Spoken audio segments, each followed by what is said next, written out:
창세기 22장 오늘 본문 말씀에 오면 이 아브라함이 이삭을 바친 사건들을 우리가 만나게 됩니다.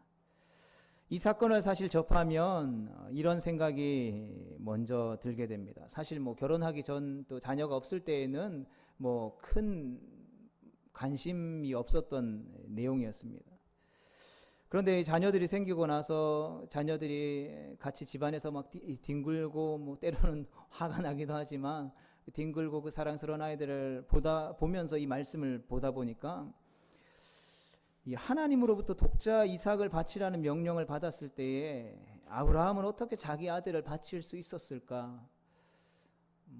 21세기를 살아가는 제 관점에서는 사실 이해할 수 없었던 본문이기도 했습니다.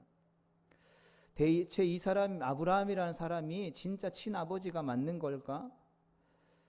아버지를 넘어서 그가 과연 사람일까라는 생각을 하게 된다라는 것이죠. 그런데 말씀을 묵상하고 연구하면 할수록 이런 의문이 생기는 것은 당연하다라는 것을 보게 됩니다. 그런데도 우리는 이것에 대해서 의아해하기보다는 이 말씀을 읽으면서 아브라함을 정말 남다른 믿음을 가졌구나 하고 감탄하고 넘어가게 된다라는 것이죠. 쉽게 우리가 감탄하기에 앞서서 이 사건에서 떠올려야 할 중요한 질문이 있습니다. 그것이 무엇이냐 하면 도대체 하나님은 어떤 분이시길래 이런 이상한 요구를 하시는가이죠. 다른 요구도 아니고 어떻게 100세에 유일하게 얻은 자식을 바치라고 하시는가에 대한 질문이라는 것입니다. 하나님은 너무나도 기막힌 요구를 하시고 또 지나친 시험을 하셨다라는 생각이 들기도 하는 것이죠. 그러나 성경이 사람이 쓴 책이 아니잖아요. 창조주 하나님께서 기록하신 책이기 때문에 아무런 이유 없이 이렇게 크고 또 이상한 사건이 등장하지 않을 것이다라는 것이죠. 아주 중요한 의미가 있기에 하나님이 이런 요구를 하셨다라는 것입니다. 우선 우리가 살펴볼 것은 이 사건이 있고 나서 하나님이 아브라함에게 어떤 복을 내리셨는가 하는 점입니다. 이 복은 우리가 처음 아브라함의 삶을 함께 나눌 때에 살펴보았던 12장에 나오는 복과는 조금 다른 것을 보게 됩니다. 이 점을 염두에 둔 채 우리 12장 1절과 3절 말씀을 같이 읽어보겠습니다. 시작.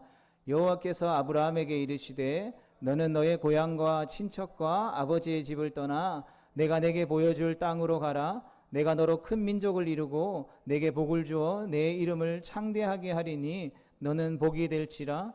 너를 축복하는 자에게는 내가 복을 내리고 너를 저주하는 자에게는 내가 저주하리니 땅의 모든 족속이 너로 말미암아 복을 얻을 것이라 하신지라. 아멘. 우리가 처음 이 말씀을 나누면서 지금까지 아브라함의 생애를 돌아보면서 여기서 이야기할 때에 아브라함이 엄청난 믿음의 소유의 사람이 아니었다라는 것을 우리는 머릿속에 떠올려야 되는 것입니다. 이 말씀을 읽을 때 여전히 아브라함은 하나님의 부르심 앞에 이렇게 모든 것들을 버리고 떠났구나라는 생각을 가지고 있으면 지난 4주간의 시간이 아무런 의미가 없어지는 시간이겠죠. 이어서 오늘 본문이 기록된 22장 15절과 17절 말씀 같이 읽어보겠습니다. 시작.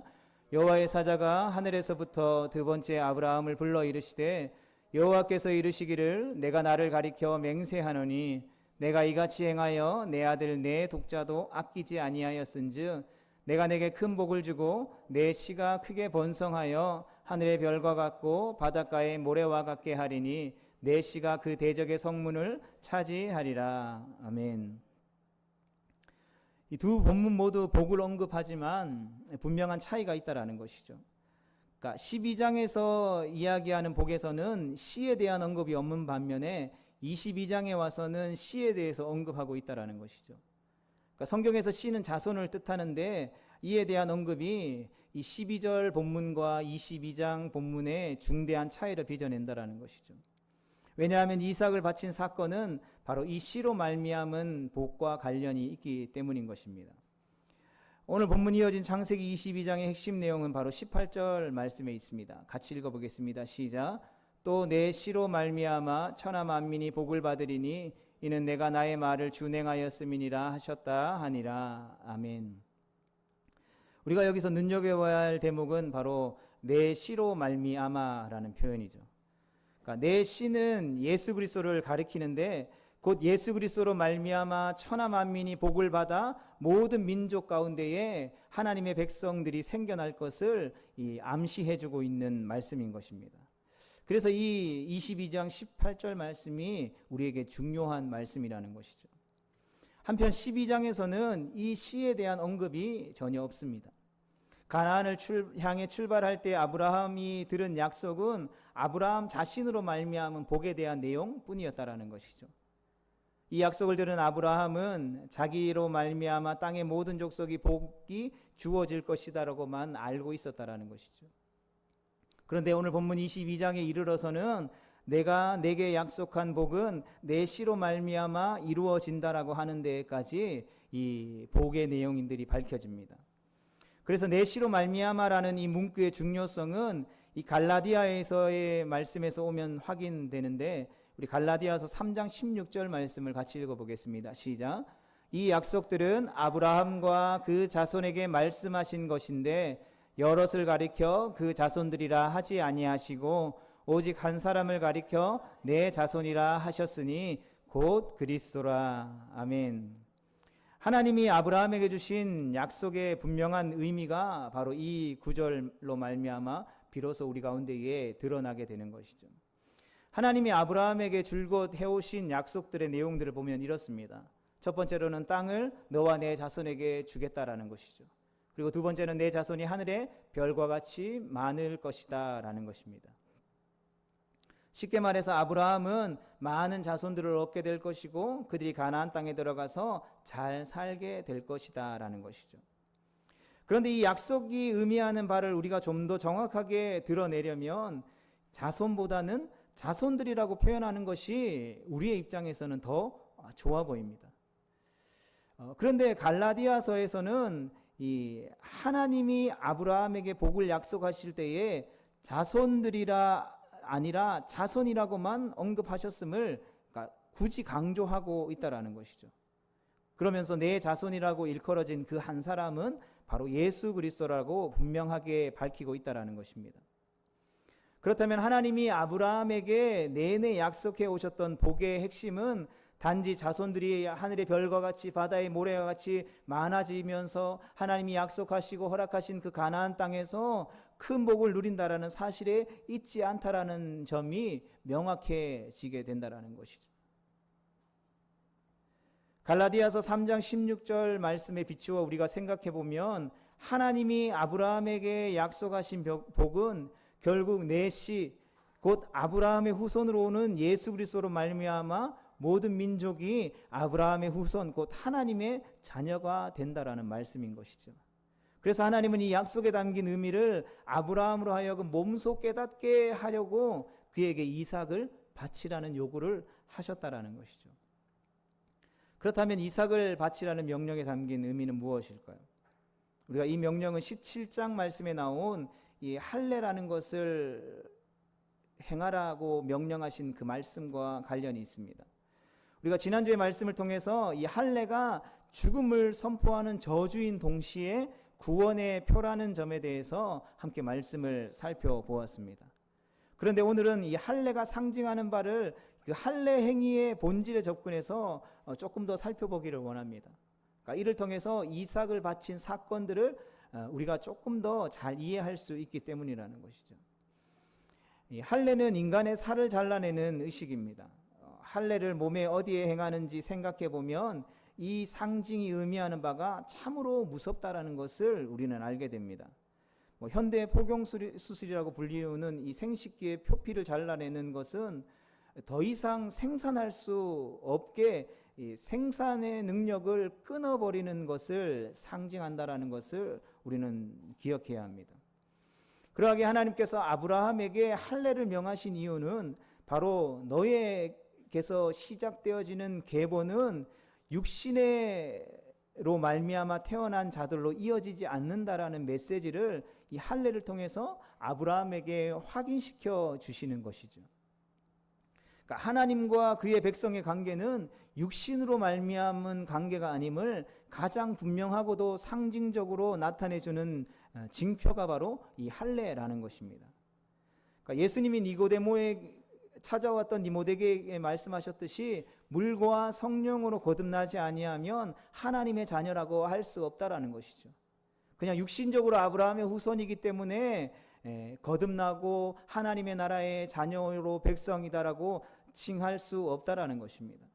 하나님과 그의 자녀는 육신으로 맺어진 관계가 아니라는 것을 바로 할례가 나타내 보여주고 있다라는 것이죠. 그러한 그가 이삭을 낳게 되는 것이죠.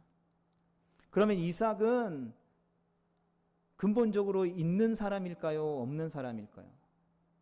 이삭은 이 할례 의식 이후에 태어난 자손이기 때문에 이삭은 없는 자로 보는 것이 더 타당하다라는 것이죠.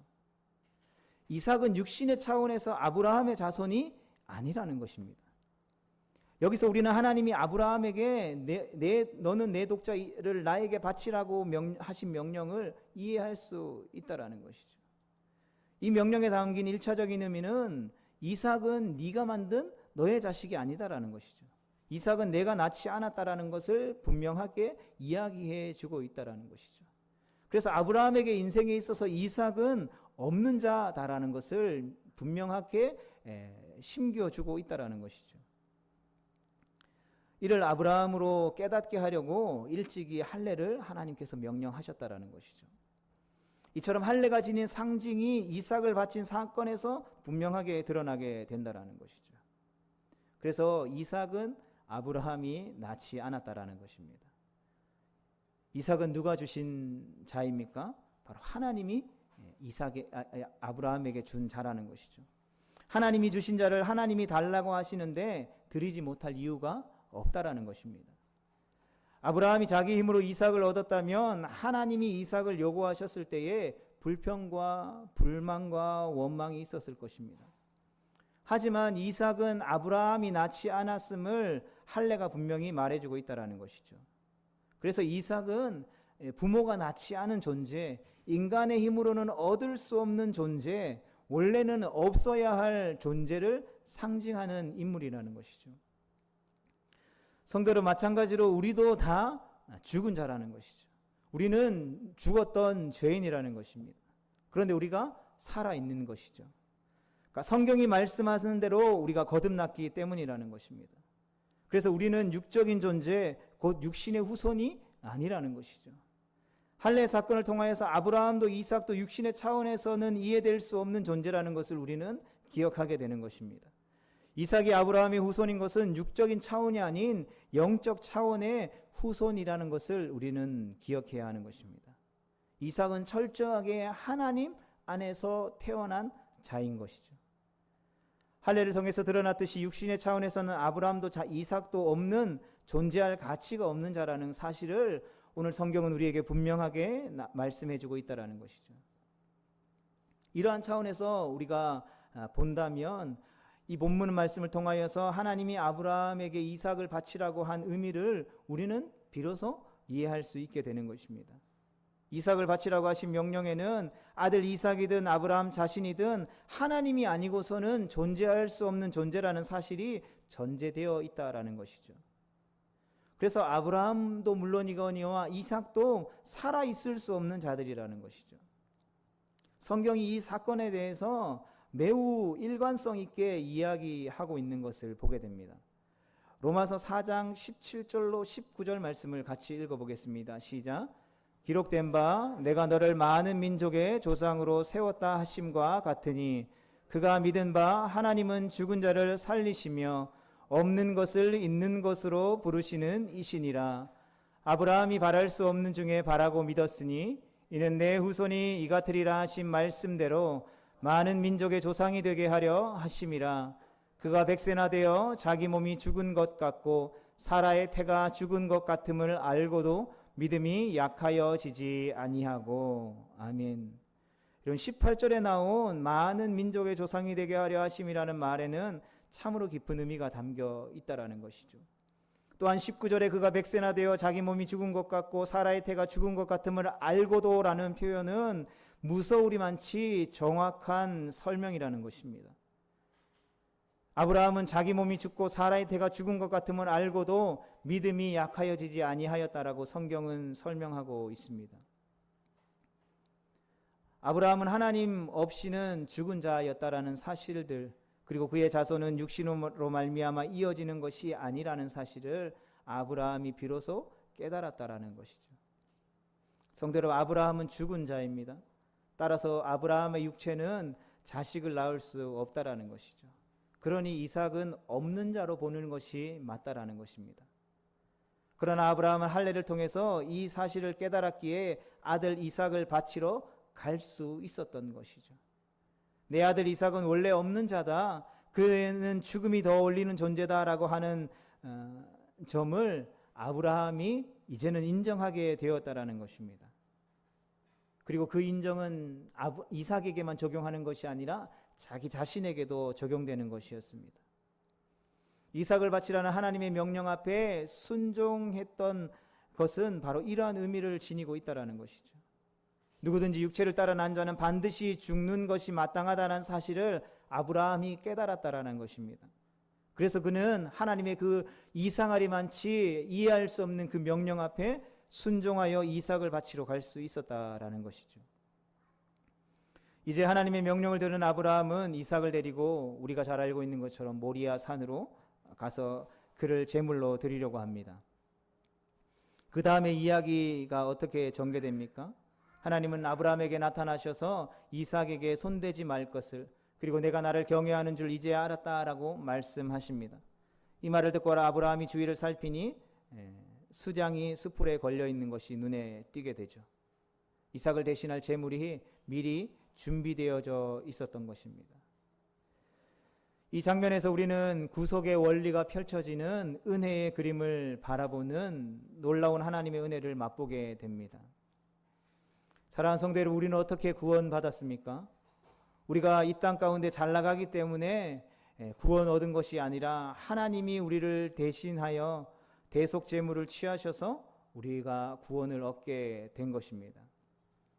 이것이 창세기 22장의 사건에 담긴 성경이 말하고 싶어하는 메시지인 것이죠. 그리고 성경은 일관되게 이 대속의 메시지를 강조하고 있다는 것입니다. 이 대속의 메시지가 이삭을 바친 사건에서 이삭이 지닌 의미까지 더해져서 훨씬 더 분명하게 드러나게 되는 것이죠. 이처럼 우리가 창세기 11장 마지막 부분부터 시작되어졌던 이 아브라함의 생애를 훑어보면 구원이 얼마나 일관성 있는 메시지로 이 아브라함의 삶을 통해서 소개되고 있는지를 우리는 확인할 수 있는 것입니다. 창세기 15장 2절과 6절 말씀을 보면 여기에 가장 중요한 구원의 사건이 담겨져 있는 것을 보게 됩니다. 하나님은 왜 하필 이 시점에서 아브라함이 의롭다라고 여기셨을까요? 그것은 바로 여기서 비로소 씨 곧 상속자가 거론되기 때문입니다. 우리가 앞에서 살펴본 갈라디아서 3장 16절 말씀에서도 나타내고 있는 것처럼 이 씨는 예수 그리스도를 가리키는 것이죠. 이를 통해 아브라함이 어떻게 구원을 받을 수 있었는지를 밝혀주고 있다는 것입니다. 아브라함은 하나님을 믿었기 때문에 구원을 얻은 것이 아니라는 것이죠. 이 씨 곧 예수 그리스도로 말미암아 구원을 받았다라는 것입니다. 성도 여러분, 하나님은 아브라함을 부르셨습니다. 하나님이 아브라함을 부르신 것은 그를 향한 당신의 목적이 있었기 때문이라는 것이죠. 그리고 이것이 기독교가 말하는 하나님의 예정인 것입니다. 하나님은 일단 어떤 일을 시작하시고 나서 이후에 문제가 생기면 그때 수정하고 때우는 식으로 일하는 분이 아니라는 것이죠. 예정이라고 하는 것은 하나님이 목적과 계획을 가지고 일하신다라는 것이죠. 그렇다고 이 교리를 우리가 어떤 고정된 프로그램에 갇혀서 그 하나님의 그 예정 안에서 조정되어지고 있다라는 것을 또 이야기하는 것은 아닙니다. 하나님에게는 아브라함을 부르신 목적이 있었다라는 것입니다. 그 목적은 가나안 땅을 그에게 기업으로 주시는 것인데 이는 신약식으로 표현하면 바로 구원인 것이죠. 하나님은 당신을 모르고 살던 이방인이었던 아브라함에게 찾아가셔서 그의 인생 가운데에 간섭하심으로 갈대아 우르를 떠나게 하여 가나안 땅 곧 구원을 주려고 하셨다라는 것입니다. 우리에게 익숙한 방식으로 표현하자면 성도되게 하나님의 자녀가 되게 하려고 하나님이 우리를 부르셨다라는 것입니다. 하나님께서는 그렇게 할 수 있는 힘과 지혜와 능력이 있기 때문에 이 일을 시작하셨다라는 것이죠. 즉 예수 그리스도가 있기 때문이라는 것입니다. 하나님은 예수 그리스도로 말미암아 죄인을 의롭게 하실 것이기에 우리를 부르셨다라는 것이죠. 이 사실이 구약에서 이미 드러났던 것입니다.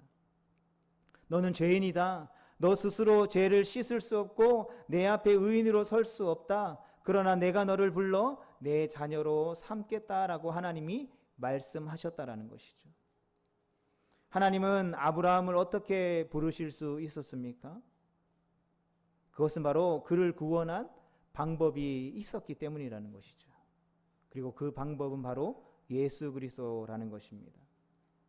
창세기 15장 6절의 말씀은 이렇게 말합니다. 아브라함이 여호와를 믿으니 여호와께서 이를 그의 의로 여기시고 했습니다.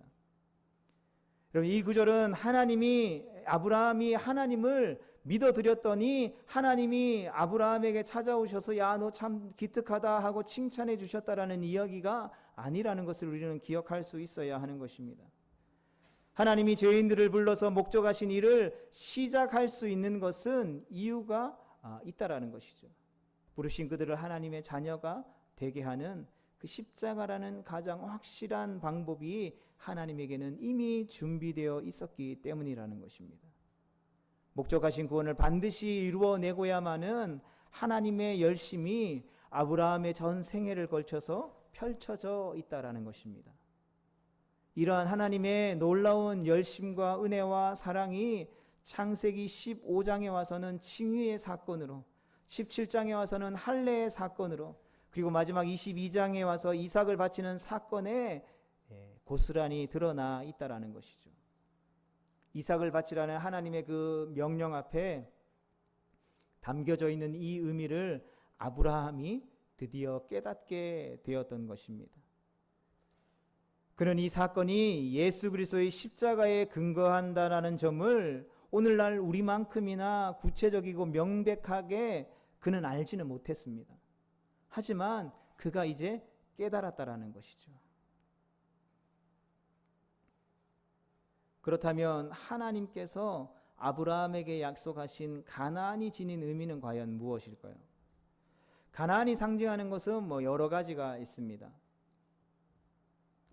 보편적으로는 가나안은 천국을 상징합니다. 그러나 천국만을 상징하는 것이 아니라 가나안은 예수 그리스도를 믿는 자가 예수 그리스도 안에서 살아가는 삶을 상징하기도 한다라는 사실들을 우리는 기억할 수 있어야 합니다. 이 점을 이해하는 것은 이삭을 바친 사건을 이해하는 중요한 열쇠가 되어지는 것이죠. 여호수아 5장 13절로 15절의 말씀을 보면 이 여호수아를 향하여서 이 모세에게 하나님이 찾아오셔서 내 신을 벗으라, 내가 선 곳은 거룩한 곳이다 라고 말씀하신 그 내용을 동일하게 여호수아에게 찾아오셔서 말씀하시죠. 여호수아를 향해서 내가 선 곳은 거룩하니 내 발에서 내 신을 벗으다 라는 말씀이 기록되어져 있습니다. 어쩌면 이 구절이 가나안에 대한 묘사 중에 가장 아름다운 묘사가 아닐까 생각합니다. 우리가 가나안에 대해서 생각할 때에 기억해야 할 중요한 사실이 바로 이것입니다. 성경이 가나안을 이야기할 때 젖과 꿀이 흐르는 가나안 땅이다라고 소개하고 있지만 이스라엘 백성들이 실제로 가나안 땅에 들어가서 맛본 것은 젖과 꿀이 아니라 평화가 아니라 안정이 아니라 전쟁이었다라는 사실을 우리는 기억할 수 있어야 하는 것입니다. 마치 우리가 가나안 땅에 젖과 꿀이 흐르는 하나님이 약속하신 가나안 땅에 들어가기만 하면 우리의 인생이 다 끝나는 것처럼 생각하지만 실제로 이스라엘 백성들의 삶은 가나안 땅에 들어갔다라고 해서 그의 삶들이 끝나지 않았다라는 것이죠. 가나안 땅에 들어가서 그들이 맛본 것은 철저하게 전쟁 같은 삶이었다라는 것입니다. 그들은 그 가나안 땅에 발을 딛자마자 전쟁을 해야 했던 것이죠. 전쟁을 하는데 그냥 뭐 단순한 뭐 치고받고 하는 싸움이 아니라 생명을 건 전쟁이었다라는 것이죠. 여리고성을 무너뜨려야 했고 아이성 전투가 기다리고 있었다라는 것이죠. 여호수아는 출애굽한 이스라엘 백성과 함께 일평생 전쟁을 치러야만 했다라는 것입니다. 성도 여러분, 우리가 예수님을 믿고 나면 뭐 즉시 천사 같은 존재가 되어서 바로 천국에 같은 삶이 펼쳐질 것이다라고 기대하곤 한다라는 것이죠. 뭔가 막 드라마틱하고 막 역전되어지는 그런 상황들을 우리의 삶 가운데서 경험할 것이다라고 많은 사람들이 기대한다라는 것이죠. 그러나 우리가 하나님의 사람으로 살고자 할 때에 우리의 삶 가운데에 맨 처음 만나게 되는 것은 여리고성이라는 것이죠. 그 여리고성을 정복해야 하는 생명을 건 전쟁이라는 것입니다. 아이성을 정복해야 하는 전쟁 같은 삶이 구원받은 하나님의 백성, 하나님의 자녀들, 성도들에게 예비되어져 있다라는 것입니다. 적과 꿀이 흐르는 가나안에 있음에도 불구하고 전쟁이 끊이지 않았다라는 것이죠. 이것이 무엇을 의미하고 있습니까? 바로 우리 육신과의 치열한 영적인 전쟁이라는 것이죠. 그 땅을 점거하고 살아가고 있는 육신을 몰아내는 싸움을 해야 한다라는 것입니다. 구습을 쫓는 옛사람을 벗어버리는 전쟁이 우리의 삶 가운데에 필요하다라는 것이죠. 그래서 우리가 예수 그리스도를 믿고 구원받은 하나님의 백성으로 우리를 부르신 삶의 자리 가운데 살아갈 때에 주님이 우리와 세상 끝날까지 함께 하신다라고 말씀하셨기에 우리가 어디를 가든지 그곳 가운데에서 천국을 누리며 살아갈 수 있다라는 것이죠. 그러나 우리가 천국을 누리며 살아가는 것은 어떠한 유토피아 파라다이스가 아니라 어떤 휴양지의 썬베드에 누워서 아름다운 자연을 바라보고 있는 것이 아니라 총알과 포탄이 터지는 치열한 전쟁터라는 것입니다. 가나안에 들어가면 이 전쟁을 우리가 반드시 해야 한다라는 것이죠. 그러나 우리가 두려워하지 않을 것은 이 전쟁을 성령 하나님께서 이끄신다라는 것입니다. 이처럼 오늘 본문인 창세기 22장은 아브라함이 바로 이런 싸움을 해야 했다라는 것을 보여주고 있다라는 것이죠. 아브라함은 이삭을 낳아 영적 자손을 얻었음에도 불구하고 그들을 기다리고 있었던 것은 평탄한 삶이 아니라 이삭을 바쳐야만 하는 전쟁 같은 갈등이었다라는 것입니다. 성도 여러분, 이삭을 바친 사건이 주는 또 하나의 메시지가 있습니다. 그것은 여기까지 오는 동안 아브라함 편에서는 미리 준비한 것이 아무것도 없다라는 사실입니다. 언제나 하나님이 먼저 그리고 전부 행하셨다라는 것을 우리는 기억해야 합니다. 그저 아브라함은 하나님이 베푸시는 놀라운 기적과 가르침과 인도를 받아서 여기까지 이르렀을 뿐이라는 것이죠. 성도로 이삭을 바친 사건의 핵심은 하나님이 아브라함에게 이삭을 바치라고 했더니 이 아브라함이 이삭을 불평함 없이 지체함 없이 바쳤다라는 것에 잊지 않다라는 것을 우리는 기억할 수 있어야 합니다. 이보다 더 훨씬 더 중요한 것은 아브라함이 이 자리까지 이르도록 하나님이 명령하실 때에 그 이삭을 바칠 수 있는 그 믿음의 수준까지 이르도록 참으시며 인도하시며 역사하신 하나님의 열심 있는 손길이었다라는 것입니다. 사랑하는 성도들, 아브라함을 이끄신 하나님께서 오늘 우리의 인생 또한 그 열심을 가지고 열심 있는 손길로 우리를 이끄실 것을 확신합니다. 신앙은 우리 자신이 스스로 만들어낼 수 있는 것이 아니기 때문에 다른 사람과 비교할 수 없다라는 것이죠. 우리는 스스로 자라나는 것이 아니라 하나님의 인도하심을 받아야 성장할 수 있는 것입니다. 여러분, 뭐 초등학생 이제 총명이가 학교에서 이렇게 분수 이렇게 2분의 1 이런 거 곱하기 이런 거 배우거든요. 총명이와 우리가 알고 있는 과학자 아인슈타인이 있다라고 생각해 봅시다. 그 아인슈타인처럼 세계적으로 유명하고 똑똑한 사람과 총명이의 지금의 모습, 분수를 겨우 계산하고 있는 총명이를 비교할 수 없다라는 것이죠. 아인슈타인은 도달한 지점이고 총명이의 모습은 지금 이제 막 배움이라는 출발선에 선 사람이기 때문이라는 것입니다. 혹 이 학생이 장차 아인슈타인보다 더 뛰어난 사람이 될지는 아무도 모르는 것이라는 것입니다. 여러분, 아브라함이 그 갈대아 우르에서 하나님의 그 부르심 앞에 갈 바를 알지 못하고 떠나올 때에 아브라함이 이삭을 바칠 수 있을 거라는 상상을 우리는 할 수 없어야 하는 것입니다. 그 출발할 때의 아브라함의 삶의 모습은 믿음의 모습이라고는 전혀 찾아볼 수 없는 그런 아무것도 모르는 믿음의 초보 수준이었다라는 것이죠.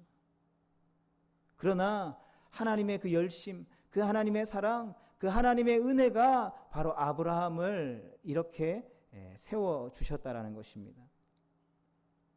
우리가 어느 수준에 있어야 하는지 우리가 스스로 깨달아야 하지만 한편 우리는 나날이 자라고 있다라는 사실 또한 우리는 잊지 말아야 할 것입니다. 그래서 육신의 눈으로, 지금의 눈으로 누군가를 바라보고 평가하는 것은 매우 부적절하다라는 것이죠. 여러분, 예수님이 제자들을 부르실 때, 특별히 베드로를 부르실 때에 베드로는 어부였다라는 것이죠. 소위 말해서 당시의 어부의 계층 자체가 요즘으로 말하면 일자 무식, 배움 없는 그런 인물이었다라는 것이죠. 그런데 예수님이 베드로를 부르실 때에 그 베드로를 향해서 뭐라고 부르십니까? 야, 너는 반석이 될 거야라고 부르셨다라는 것이죠. 그러니까 반석은 둘째치고 자갈도 되지 않는 베드로를 향하여서 예수님이 너는 반석이 될 거야라고 부르시고 말씀하셨다라는 것이죠. 그리고 실제로 예수님과 함께 하셨던 그 공생의 시간들을 통하여서 예수님의 그 십자가의 사건들을 통하여서 부활함으로 성령 받은 그 사건들을 통하여서 실제로 베드로는 예수님이 말씀하셨던 그 칭하여 주셨던 반석이 되어질 수 있었다라는 것입니다. 우리는 오늘도 여전히 하나님의 일하심으로 인해서 성장해 가고 있음을 확신합니다. 주님의 몸된 이 산동교회도 계속해서 하나님의 일하심으로 인해서 자라나고 있음을 믿습니다. 그러하기에 우리가 두려워하지 않기를 주님의 이름으로 축복합니다. 우리가 불안해하지 않기를 축복합니다. 좌절하거나 낙심하거나 실망하거나 현재의 모습을 보고 포기하거나 실망하지 않기를 축복합니다. 우리가 유일하게 기억해야 할 것은 우리와 별반 다를 것이 없었던 아브라함이 이삭을 바친 아브라함이 되었다라는 사실인 것이죠. 우리와 조금도 다를 것이 없었던 아브라함이 아들 이삭을 바치라고 하신 하나님의 명령에 기꺼이 순종할 수 있는 자리에 이르렀다라는 사실을 보면서 우리는 깨달을 수 있어야 한다라는 것입니다. 아, 하나님은 바로 그러한 위대한 분이시구나. 그 위대한 하나님이 나를 향하여서 말씀하고 계시는구나. 그 하나님이 나를 향한 열심으로 나를 이루어가고 계시는구나. 그러니 우리가 해야 할 것은 그 하나님이 하신 위대한 일에 감사와 찬송과 영광을 올려드리며 그분을 영원토록 기뻐하고 즐거워하는 것인 줄 확신합니다. 이것이 지금까지 아브라함의 생애를 통해서 우리가 배우고 기억해야 할 점인 것입니다. 사랑하는 성도 여러분, 우리가 하나님을 오해하지 않기를 축복합니다. 하나님을 바로 알고 그 하나님을 신뢰함으로 하나님의 열심과 손길로 이르게 될 그 영광스러운 자리를 우리가 함께 소망하며 믿음으로 우리를 부르신 우리에게 주어진 삶을 한 걸음 한 걸음 살아내는 거룩하고 복된 성도들이 되어질 수 있기를, 그러한 한 주간의 삶이 되어질 수 있기를, 또 우리 산동교회가 되어질 수 있기를 주님의 이름으로 축복합니다.